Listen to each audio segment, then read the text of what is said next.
very good evening and welcome to the news at 6 here on Rajya Sabha TV. I'm Tracy Shilshi, and in the next 30 minutes, I'll be getting you the day's top developing stories, starting with the headlines. Heated exchanges in Rajya Sabha. House is adjourned after deciding to take up the discussion on JNU and Hyderabad University controversies tomorrow.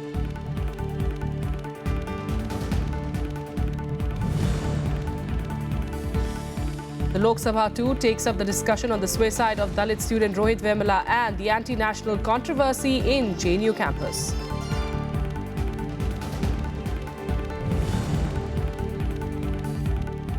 Meanwhile, Delhi High Court postpones the bail plea of Jawaharlal Nehru University Students' Union President Kanhaiya Kumars. The High Court to hear the petition on the 29th of February now.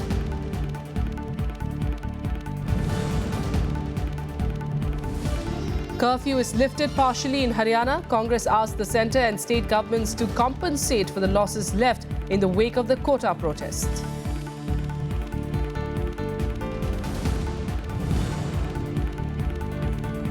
And 23 people are killed as an aircraft crashes in Nepal. A Chinese and a Kuwaiti national are among those killed.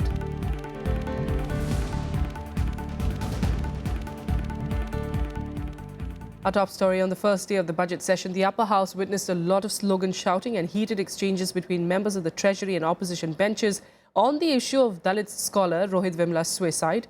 After repeated adjournments, it was decided that a discussion on the JNU issue and also the Hyderabad University controversy would be taken up on Thursday. The first working day of the budget session in Rajya Sabha started on a stormy note, leading to repeated adjournments over the suicide of Dalit scholar Rohit Vemula. BSP leader Mayawati raised the issue during 0 hour, seeking the government's response on the inclusion of a Dalit member into the inquiry committee. Kumari Mayawati ji, please stop. I will have to say it will not go on record. Please stop. इसके साथ ही university No, please. VC को There is in the list of business, there is a discussion on the same subject. Therefore, you stop. You will get time later. जांच committee में एक दलित आदमी को भी नहीं रखा आप सुनिए, इसी में डिस्कशन आज है। निष्पक्ष संभव नहीं हो सकती है। BSP MPs soon trooped into the well of the House, shouting slogans against the government. The left parties and Congress supported Mayawati's demand, but with the government saying it will reply at the end of the short duration discussion slated for later in the day, proceedings were adjourned twice during 0 hour. House is adjourned up to 12:00 hours. During question hour, Chairman Mohammad Hamid Ansari appealed to those protesting to let the House function smoothly. Interruption of question hour is a violation of the privilege of individual members. Trample on the privilege of your own colleagues. That is all. You have the whole day to raise these questions. After 5 adjournments in the first half of the day, the stormy scenes continued in the post-lunch session as well.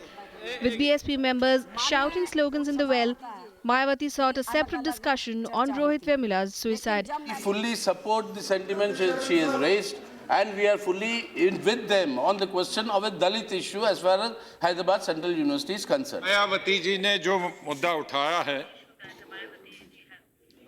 उसमें हम सहमत हैं कि Hyderabad university में जिस तरह से रोहित को आत्महत्या करनी पड़ी, वो एक नेशनल इशू है। उसको हम किसी तरह से डाइल्यूट नहीं होने देंगे और न करना चाहते। The government, however, made it clear that it would reply to all questions raised during the discussion. I am willing to answer every question which is posed to me. Either they decide which question they want to ask it. Allow me to finish, No, Mr. please, Yachuri. let her complete. My question to the senior members of this house is this. Be it Mr. Yachuri or Behenji, my question is this. Are we signaling to the nation, sir, that a judge is in a capacity? Allow me to finish, sir. Are we saying to this country that a judge's capacity to deliver justice will depend on his caste now, sir? With BSP members not relenting, proceedings were adjourned once again. Later, it was decided to take up the issue for discussion on Thursday through short duration discussion and calling attention motion. With no work done on the first day of the budget session, Deputy Chairman once again urged the members to let the House function smoothly before adjourning the House till Thursday. Not saying anything about the other house, but the other house is functioning very well. We are seniors. We could not function today in spite of all effort. Tomorrow, I thank you for this good understanding arrived at.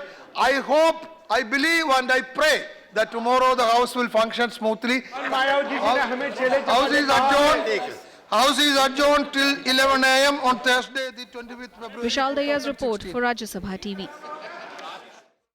All right, for more on the story there, of course, what we can expect in Parliament. We've got our correspondent Vishal Daya joining us, in fact, from inside Parliament. Vishal, as we just heard right there at the end of the story, you know, the Deputy Chairman setting the tone, really, what perhaps is going to be the remaining session, you know, saying that the other house is functioning perfectly fine. Let's make sure from tomorrow things are in place.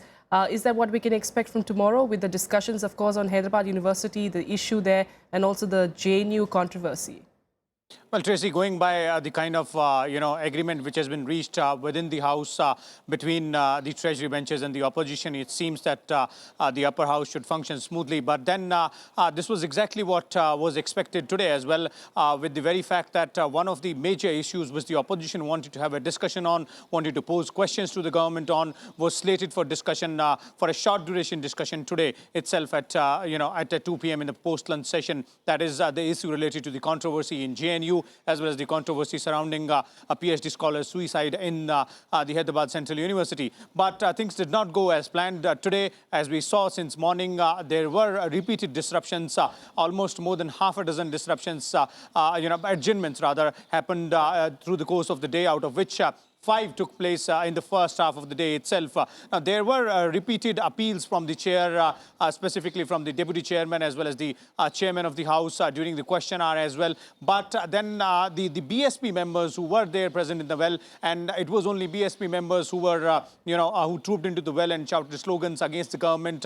In fact, the BSP chief, as we heard in the report, wanted a quick and a sharp reply from the government on whether or not there will be a Dalit member in the inquiry commission which is probing into the allegations and the entire controversy surrounding Rohit Vemula's suicide in Hyderabad Central University. But the government's content was that since there is a short duration discussion slated later in the day on that particular issue, let the discussion happen and then the reply can come. And the entire day, was lost in that, allegations and counter allegations and demands and respective stands which were taken by both sides. But at the end of the day, as we heard the deputy chairman, it was finally decided between both sides that this issue will be discussed tomorrow. That's Thursday, through a short duration discussion and a calling attention motion. And then the government's reply will cover all the questions which will be raised by the opposition members, including the ones which have been raised by the BSP chief Mayawati today. Absolutely. And very quickly, if you could give us an idea of the government's strategy at this point, Vishal, compared to the last 2 sessions,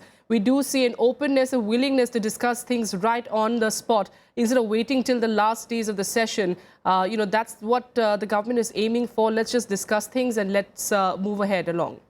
Well, yes, you're right, Tracy. In fact, the government stand is almost similar what it has been since last 2 sessions, that let's discuss. They're willing to, they're once again saying that we are willing to go ahead and discuss every issue which the opposition wants to raise. But this time around, interestingly, there is a slight twist in government strategy. And that twist clearly is that the government no longer wants to be seen on the defensive. The government wants to, take on all the questions which are being raised by the opposition head on. And that's what exactly was, sort of evident in the day's proceedings, which saw a number of disruptions. Now, we'll have to wait and watch as to what kind of reply will the government have tomorrow when those tough questions will be coming in from the entire opposition, not only from the Mayawati's party, but also from the Congress as well as left, who would definitely be raising some questions related to the JNU controversy as well. And there will be ministers present inside the House, including the HRD minister as well as the Home Minister Rajnath Singh. So let's wait and watch as to what exactly transpires on the floor of the House tomorrow and what strategy does the government want to adopt on all these issues. Absolutely. We'll come back to you tomorrow for more details. Thanks so much for the moment, though, for joining us. Meanwhile, in the Lok Sabha, it decided to take up a short duration discussion on the functioning of universities in the country, including the incidents at JNU and Hyderabad University in the afternoon. This followed after the leader of Congress, Mallikarjun Kharge, and 2 others gave a notice of adjournment motion on the issue. BJP MP Anurag Thakur then led a fierce government response against opposition allegations of muzzling dissent and being anti-Dalit. He asked if the Congress needed to tell the nation if it was backing terrorists. Thakur also attacked Congress Vice President Rahul Gandhi for supporting the protests against sedition charges on the JNU students. Earlier, Congress leader Jyotiraditya Scindia also launched an aggressive criticism on the government, squarely blaming the NDA for the suicide of Dalit scholar Rohit Vemula in Hyderabad. He called the sedition controversy on JNU a blot on the nation. Scindia also blamed the BJP of fostering an atmosphere of intolerance and crushing any voice of dissent, triggering uproar from the government benches. He also criticized Home Minister Rajnath Singh for linking, in fact, the JNU incident to the Lashkar-e-Toiba founder Hafiz Saeed. And as you saw, the twin issues of Dalit scholar Rohit Vemula's suicide and JNU row was raised outside the House as well. Left parties were joined by many other opposition parties in protesting just outside the House doors.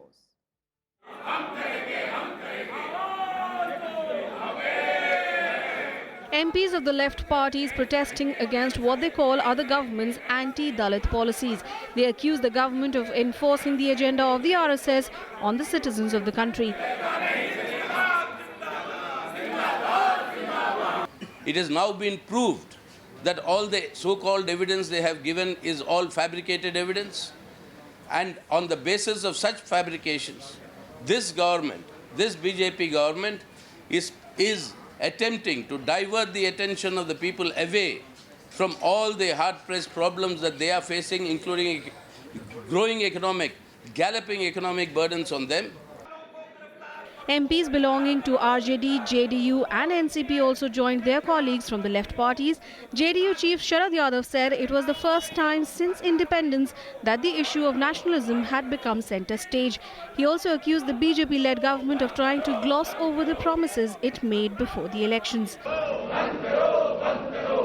हालात देश में जो हैं उनको सुधारने की जगह ये सरकार कन्हैया से लेकर जो नौजवानों को एक फेक ये उनका राष्ट्रवाद का जो भजन चला है तो पार्लियामेंट में इसकी बहस होगी और कभी हिंदुस्तान में 70 बरस में इस तरह का उन्माद कभी पैदा नहीं हुआ. The protests from the opposition continued inside the House too, with MPs from several opposition parties demanding answers from the government. Navvikram Singh's report for Rajya Sabha TV. Meanwhile, the Supreme Court today has come down heavily on the practice of damaging public property during agitations. While hearing the plea of Hardik Patel, the Apex Court reacted strongly, saying that strict action must be taken against individuals or any political parties that destroy public property during any of their agitations. The court said that the country cannot be held ransom by agitations. The Apex Court also said it would frame guidelines to punish people who damage or destroy public property. The Supreme Court bench also suggested that people might have to pay for the damage or loss of public property. In fact, last year, the Patel community leader had led a huge protest in Gujarat demanding reservation in government jobs and education under the OBC category. While the recent Jat agitation in Haryana, the state saw the loss of 34,000 crore rupees due to loss of public property. Staying with Haryana, curfew has been lifted in some parts after the government assured reservation for the Jat community by bringing in a Jat reservation bill. Meanwhile, expressing disappointment over the situation in the state, the Congress has asked the centre and the state government to compensate for the losses in the wake of the protests. Rail and road traffic resumed in Haryana on Wednesday after remaining blocked for over a week due to the Jat agitation. Curfew was relaxed in Rohtak and Bhiwani, the worst affected districts. It was also lifted in the Hisar district. Haryana state MPs met Parliamentary Affairs Minister Venkaiah Naidu on the third day of the Jat Reservation Committee meetings. तो already committee नियुक्त किया, committee अपना काम कर रहे हैं. पहले दिन कमेटी का बैठक हुआ, दूसरा दिन मुख्यमंत्री और मंत्रियों के साथ बैठक हुआ. आज हरियाणा का संसद सदस्यों के साथ बैठक हुआ. इन प्रिंसिपल तो तय है. जाट आरक्षण जो पहले दिया है उससे पीछे हटने का सवाल नहीं. देखिए, लगातार निवेदन है, शांति भी है और हमारा आपका सबका फर्ज है शांति बनाए रखें.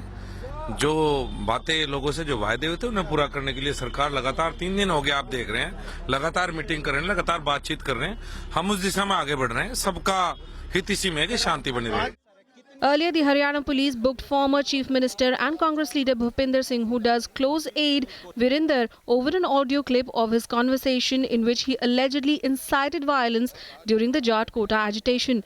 The Haryana Janhit Congress submitted a memorandum to the governor demanding president's rule in Haryana. आज गवर्नर साहब से हम मिले, हमने उनको ज्ञापन दिया, राष्ट्रपति शासन लागू करने की मांग की है। भूपिंदर सिंह हुडा, प्रोफेसर वीरेंद्र सिंह के ऊपर देशद्रोह का मामला दर्ज करने की मांग की है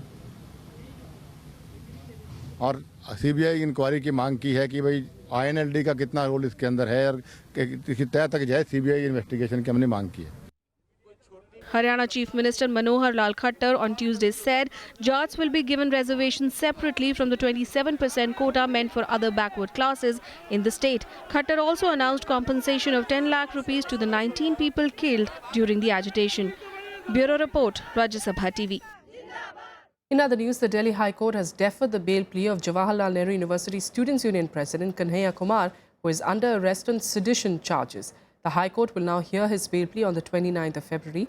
The decision came after the Delhi police told the High Court that it would seek his fresh remand from a trial court. The police also filed a status report on its investigation into the matter. Kanhaiya is lodged in Tihar Central Jail under judicial custody, which will expire on the 2nd of March. The police intends to seek his remand in order to confront him with the 2 other JNU students who surrendered before the police Tuesday night. More action in the JNU campus on Tuesday night. 2 of the JNU students accused of sedition, Umar Khalid and Anirban Bhattacharya, surrendered before the Delhi police.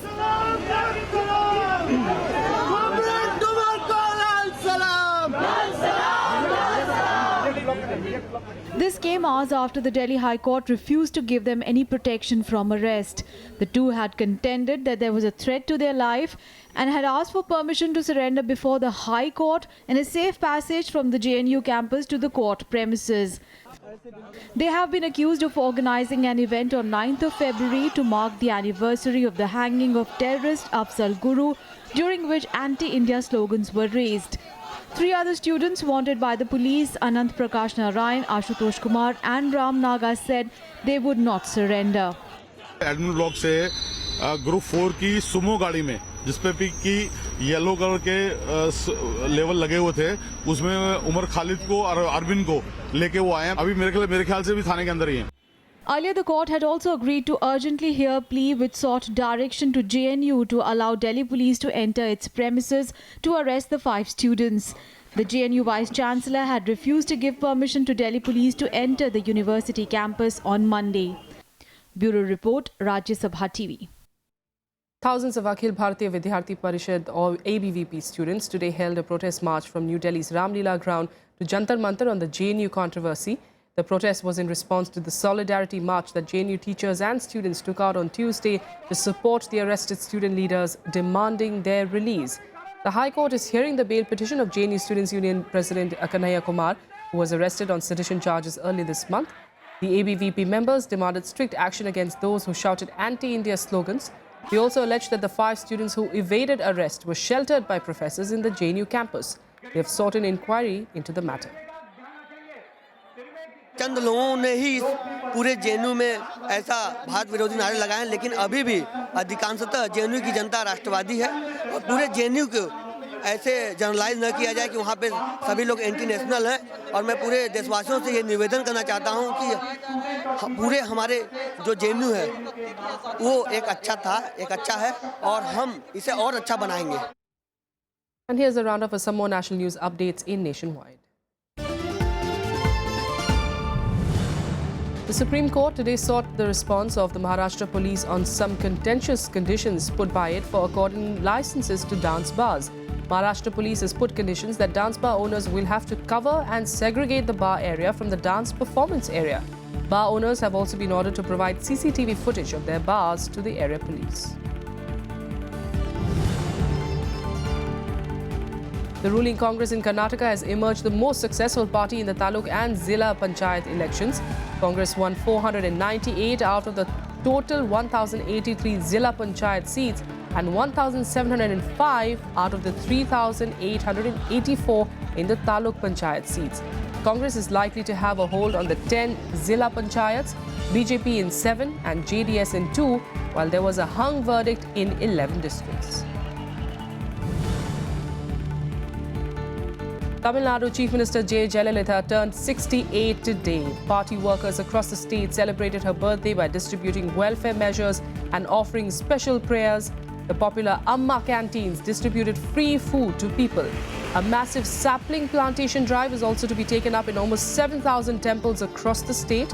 Prime Minister Narendra Modi also wished the leader over the phone and on Twitter.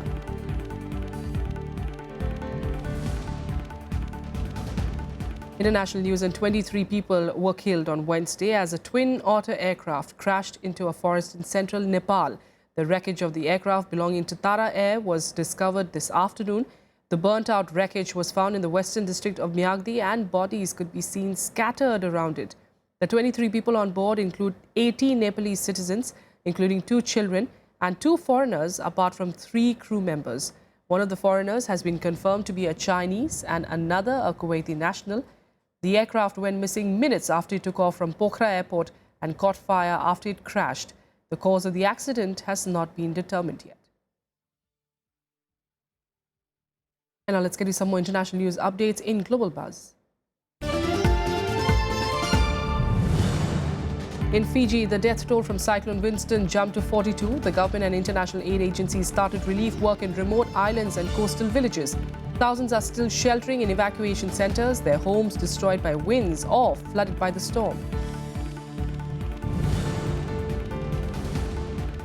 US Senator Bob Corker accused Pakistan of duplicity even as it criticized the Obama administration for giving away F-16 fighter jets to its army. Corker said that he witnessed continued duplicity on Pakistan's part, where they continue to support the Taliban and other terror networks. Italy's foreign ministry summoned the US ambassador over media reports that American intelligence agencies tapped telephones of former Prime Minister Silvio Berlusconi and his close associates in 2011. The newspaper La Repubblica reported that the NSA spied on the former Prime Minister 5 years ago when his government was under pressure at the height of the Eurozone debt crisis. A state jury in Missouri in the U.S. ordered Johnson & Johnson to pay $72 million in punitive damages to the family of Jacqueline Fox in Birmingham. Fox died of ovarian cancer in October after years of using the company's baby powder and shower-to-shower for feminine hygiene. Jurors awarded $10 million in compensatory damages and took on $62 million in punitive damages. On to sports now, and the inaugural match of the Asia Cup T20 series will be held between India and Bangladesh today in Mirpur. India says that it is looking forward to the series as a preparation for the World T20 to be played next month. Virat Kohli has said that the Asia Cup would help the team know their strengths and weaknesses ahead of the World T20 Championship on home soil next month. Asia Cup, which is being played in the T20 format for the first time, will be played from today to March 6 in Bangladesh. India is confident of putting up a good show as they take on the host nation in the inaugural match today. Their recent wins over Australia and Sri Lanka have given the men in blue plenty of cause for optimism as they launch their bid for the second world crown in the sport's shortest format. Kohli, who was rested for the 3 20-over matches against Sri Lanka this month, said Asia Cup was the best platform for the team to test their abilities.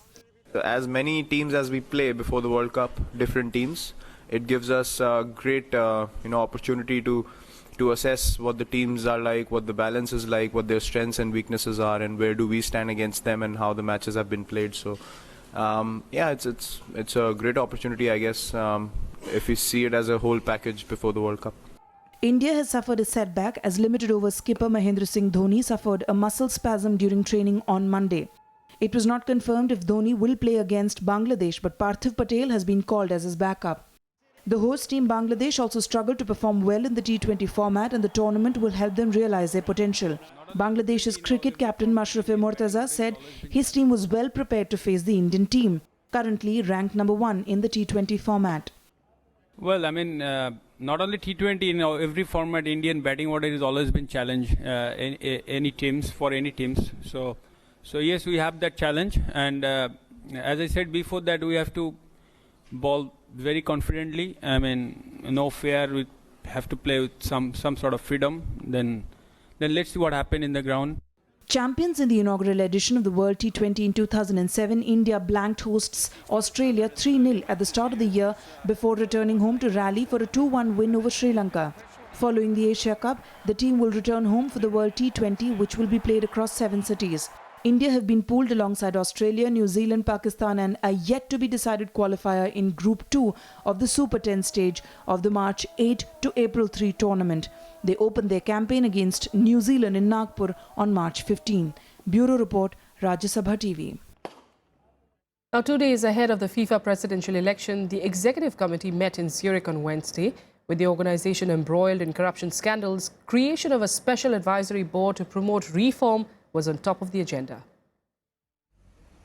Football's world governing body FIFA met in Zurich on Wednesday, 2 days before the extraordinary Congress, where the new president will be elected. Among the matters up for discussion was the creation of a special advisory board to promote reform. The sports world governing body, which has been hit by corruption charges, will elect a new leader to try to take the damaged organization forward into a new era.